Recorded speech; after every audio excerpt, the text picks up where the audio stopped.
your preschooler interested in books can be a challenge some days, but researchers in Japan have found a creative strategy that just might help. They took photos of a group of children's stuffed animals exploring and reading books and then shared those images with the children later. The result? They were more interested in exploring those same books. And guess what? The effect lasted at least 3 days. Don't know that that would happen in our household. But anyway, Judy, why do you think this approach could be so effective?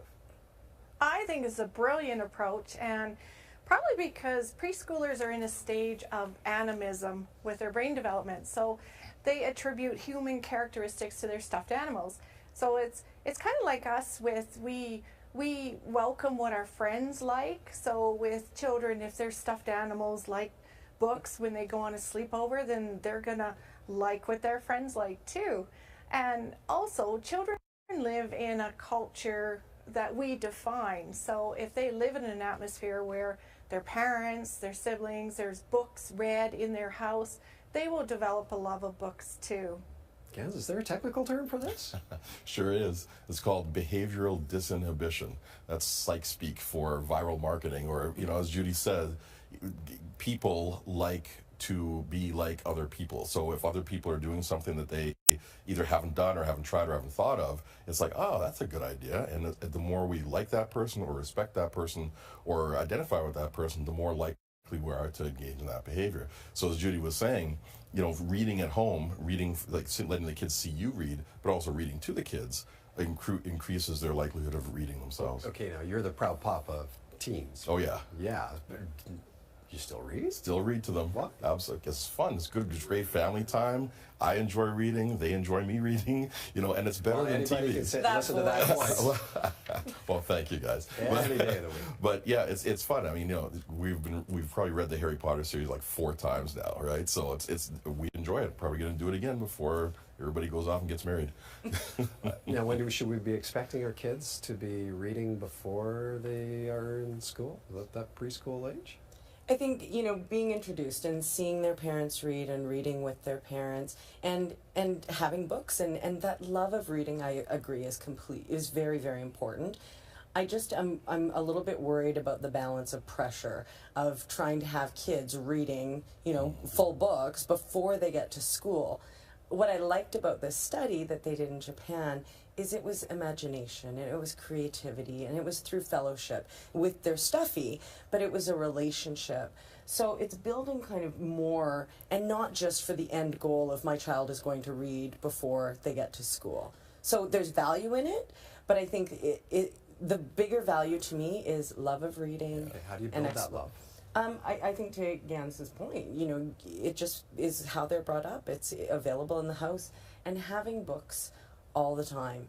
The library is free, and I forgot for a long time how amazing our libraries are. Pick the books. Let them pick the books. Let it be their interests. Even if it's beyond their years, the pictures and them just falling in love with the cover of a book, that's what gets them started with it. So getting them into the libraries and checking out books and making that a regular family practice. Ask questions as you're reading along. Yeah, it takes and longer, do the voices for sure. Oh, yeah. Do the Call voices. Gans over, do the voices. Yeah, like doing Harry Potter, I imagine. But doing the voices and acting things out. And then it's fascinating, that moment when your child, like even, at a young age, 2 or 3, can say a whole page of words because they're not reading it, they're remembering it. And that's what reading is. That's the start of reading, is memory. So it's really cool. And I gotta just to jump on something you said here, Wendy. The whole idea of the pressure to get the end goal, it really robs the kids of their enjoyment of learning in general, of whatever task. Yep, of whether it's reading, whether it's sports, whether it's whatever, school in general. So you really want to let them, you encourage them and you have to direct them, but you can't have this driving need to have them be the best in the class or be above their, their age limit or whatever at that time, because, or any time really, because it really does rob them of the motivation. I agree. Okay, let's get to our final topic tonight. Spring has sprung. A season when some parents feel the urge to purge, including the mountains of toys cluttering their homes, from birthdays to holidays, goodie bags, and of course grocery shopping add-ons, Hot Wheels. Toys accumulate quickly over the year, But how many toys do children really need? Gans, we're not just talking about toys. Kids get attached to stuff. Books, That's books right. for sure, cardboard boxes, Dad's favorite car magazines. How do you approach purging? Well, we do purging fairly regularly in our house, and it's good. We never did it before before the kids came along. We didn't have to do that very much, but we've done it quite a bit now, and it's good because one of the things is we feel much lighter in our home when we actually get rid of some of the clutter and get rid of stuff. But I think it's really important for the kids to learn we don't have to be attached to things. We can give things away. Things have a purpose. We use them. We enjoy them. But once their purpose is finished, it's been completed, it's okay to let them go. And specifically, let's pass them on to somebody else so somebody else can also find value in this and enjoy it. Teaches them empathy, teaches them giving and sharing, and also teaches them not to be attached. Oh, some life lessons there. Okay, so now, Judy, I understand you're a fan of toy rotation. Yes. Children have something like 200 toys, so I advise parents just pack away 90% of them in boxes or Rubbermaid bins and rotate them, because their short working memory, they forget about toys and they forget it's new to them when you bring it out. And then rotate them, bring out a new bucket when you need some time to make a phone call, or you're sick, or you just need some downtime. Rather than give them the iPad, bring out a bucket of toys. And same with Christmas and birthday presents, pack away about 2/3 of them and then bring them out when you really need them. And that way kids get new toys all the time. Wendy, obviously you're well versed in this with 5 kids. So how do we not get to the point where we need to purge? I don't know. There's some brilliant things happening, and they've been happening for years. But recently, our 12-year-old's been invited to birthday parties where they're saying, please don't bring gifts. We're doing this at the SPCA. Bring dog food or cat food or something for the animals.